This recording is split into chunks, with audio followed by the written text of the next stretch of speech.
travelers, Mag and I here on day 141 of our trip around the United States. Today is a big day.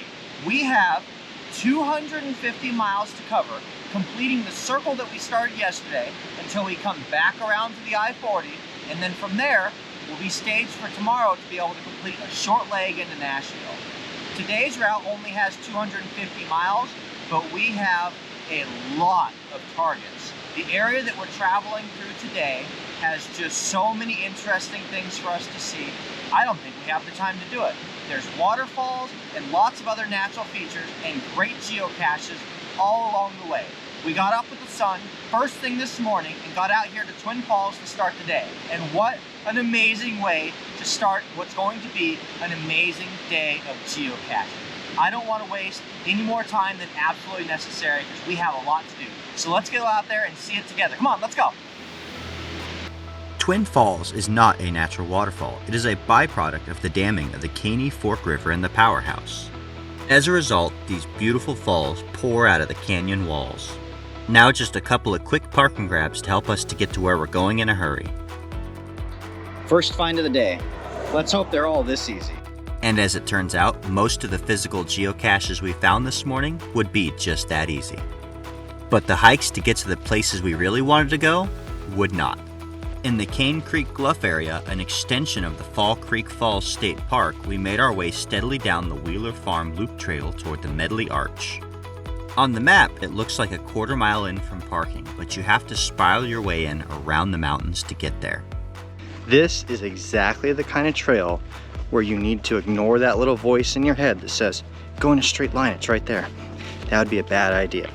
Keep following the trail, even as it meanders. There's a reason, it's a mountainside. And eventually, you will be rewarded by getting to where you're going without having to climb up and down the mountainside. Had this been later in the day, we likely would have skipped it. But being first thing in the morning, I knew the dog could use a good hike to get out here and burn off that energy she had. And by the time we finally made it down to the arch, I could tell that mission was accomplished. She was ready to settle down for a nap. And that's about as far as we go. From here, it's a steep drop off where you could tell there was likely a waterfall that formed this thing in the first place. But what an amazing hike out to find such an amazing natural arch like this. These are the kind of places where geocaching brings you that you just wouldn't know about otherwise. We couldn't find this arch until we were almost 200 feet from it, and then all out of nowhere, here's this amazing sight. When you're navigating the trail on the way to where you're going, it always feels like it takes a long time, but the way back to the car always feels like a comparatively short journey. The owners of this next geocache were not monkeying around when it came to putting out something good for the community to enjoy. This is just proof that a good geocache does not need to be hard to find. Sometimes it can just be something clever right off the side of the road. Convenient access like this makes a fantastic place to leave travel bugs to complete their journey and to trade swag items. And there was certainly plenty of swag in here to choose from.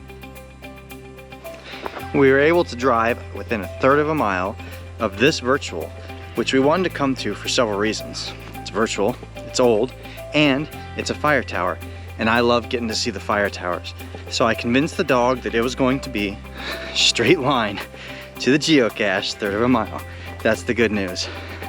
The bad news is, because it's a fire tower, it has to be located at a high point. So up we go along the old Fire Tower Road, steadily ascending toward an elevation of 2,026 feet to reach the fire tower at the top.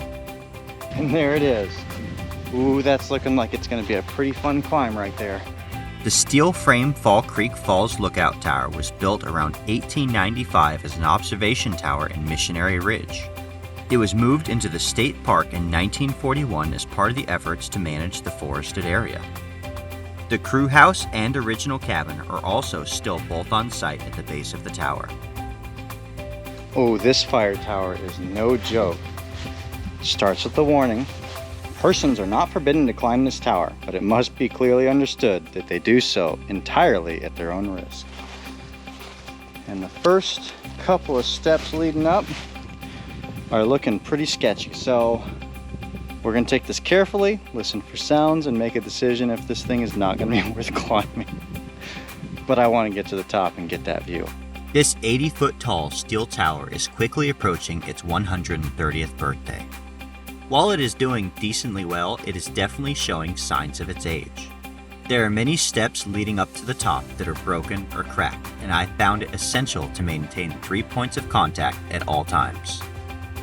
If you are brave enough to make the ascent to the top, there is no better place within the state park to get a view of the area.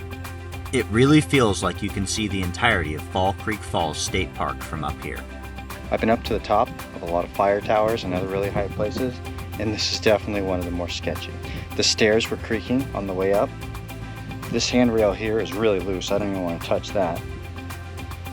And then these floorboards over here go around the other side there. There's no way I'm going to walk on that wood. Not happening.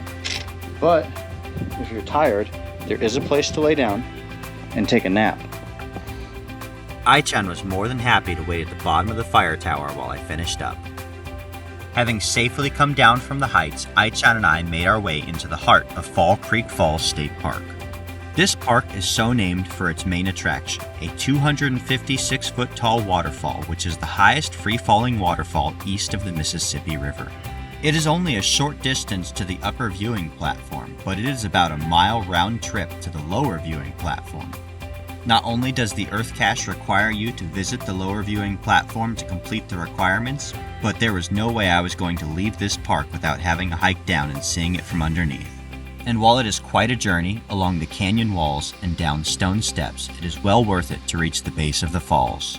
Here it is easy to lose track of time completely while you sit and enjoy the view of the water cascading down in front of you. It is also worth mentioning that this is the busiest waterfall I have been to in the entire state. Although you don't see it here because I'm very picky about my shots, there are actually people all around on the trails. You will need to exercise great patience as you make your way up and down the stone steps, as many of the pathways are only wide enough for one person to pass at a time. The 256-foot high waterfall may be the main attraction, but it is by no means the only interesting thing to see in this state park. You could easily spend a day out here and still not have time to see all of the other waterfalls, caves, roosts, overlooks, and gorges. But we certainly did our best to see as much of it as we could while we were here. Perspective is a funny thing, because after spending all morning long hiking out in pursuit of the virtuals and the Earth Caches, now I could not be happier to see a guardrail. These will help us move through the county quickly and actually get on somewhere else. And that is exactly what we did. We used some quick parking grabs to slide our way through the next couple of counties so that we could get to where we were going quickly. But you can only move so quickly when there are amazing views like this to take in along the way. The last of the Earth Caches that we absolutely had to see today was Window Rock.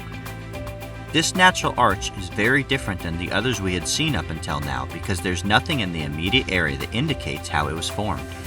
Having spent all morning in the mountains and the forests, it was back into civilization when we reached Dayton. Boomsticks! As the county seat of Rhea County, with a population of around 7,000, Dayton is not a particularly big city, but it certainly felt big after having spent all morning in the Fall Creek Falls State Park area. From here, we would be in and out of cities, both big and small, as we made our way between one find and the next. Most of what we tracked down to claim the counties were micros, which were just fine with me. I really enjoyed the fact that each one was hidden in a different way, in a different container, and in a different kind of location. Variety is the spice of life and the spice to geocaching. In Athens, we learned about the legend of Nakatula. A wounded English officer was nursed back to health by an Indian chief and fell in love with his daughter. A jealous suitor killed the officer, and as he lay there dying, the daughter confessed her love for him before plunging a knife into her own breast. Our final stop of the day was Etowah, which was founded in 1906 as a location for a depot on the Louisville and Nashville Railroad. The population of the city has remained relatively stable over the last 100 years, staying at just above 3,000. The L&N depot still serves as a center point for the town's businesses and social activities. And after finding the non-micro hidden on this train, we enjoyed the opportunity to appreciate the veterans' memorials under the setting sun. A truly beautiful spot to be able to wind down and catch our breath after what was an absolutely amazing day of geocaching out here in Tennessee. What a ride! And just like that, another day of geocaching out here in Tennessee comes to an end. Right now we're in Etowah, which is about 5 counties shy from the planned ending point of our day. There's no way we're gonna make that. And that's fine. I kind of knew that coming into the day, and I allowed it to happen during the day. When we got into Van Buren County, I wasn't willing to give up any of those earth caches or the virtual. We had a fantastic time touring Falls State Park. We really loved the trail down to Medley Arch, and the way up to the fire tower and the view from the top were all phenomenal. Those were all hikes that I wouldn't trade for anything. From here, we're gonna push forward to Maryville. That's still gonna be a couple counties shy from the planned ending point of our day, but I think it's a good break point for us. Tomorrow has short miles and not a full list of targets. So if we combine what we had left over from the end of the day today with tomorrow, I think we're gonna end up with a pretty well-rounded geocaching day. I hope you guys enjoyed getting to see all of those sites as much as we did, and that you got to enjoy seeing the trails without actually having to hike up and down those mountains, because those were some pretty intense hikes. We've got one more day on the road tomorrow, and I hope you guys will be there to join us. Like this video, subscribe to stay tuned for daily updates, and we'll see you out on the trails.